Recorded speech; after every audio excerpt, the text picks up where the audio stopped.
ஒரு நாள் ஒரு கோழி காட்டு வழியா நடந்து போயிட்டு இருக்கிறப்ப ஒரு அழகான பட்டாம்பூச்சி ரொம்பவே வருத்தமா உட்கார்ந்துட்டு இருக்கிறத பாத்துச்சு. உடனே அந்த கோழி அக்கறையோட பட்டாம்பூச்சிய பார்த்து, என் இனிய தோழி பட்டாம்பூச்சியே, என்ன நீ ரொம்ப சோகமா இருக்க அப்படின்னு கேட்டுச்சு. அதுக்கு பட்டாம்பூச்சி சொல்லுச்சு, நான் ரொம்ப சின்னதா இருக்கேன், நீயே பாரு. அதுக்கு கோழி கொஞ்சம் கீழே பாருன்னு சொல்லுச்சு. கீழே எறும்புகள் ஜாலியா நடந்து போயிட்டு இருந்தத பட்டாம்பூச்சி பாத்துச்சு.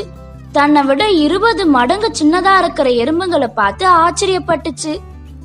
அத பார்த்தும் பட்டாம்பூச்சி அழுதுகிட்டே, பாரு என் கால் ரொம்ப சின்னதா இருக்கு, என் ரெக்கைய பாரு ரொம்ப ரொம்ப சின்னதா இருக்கு, உன் கால் என்னை விட பெருசா ஸ்ட்ராங்கா இருக்கு, ஆனா என்னத பாரு அப்படின்னு வருத்தமா கோழி கிட்ட சொல்லுச்சு. அத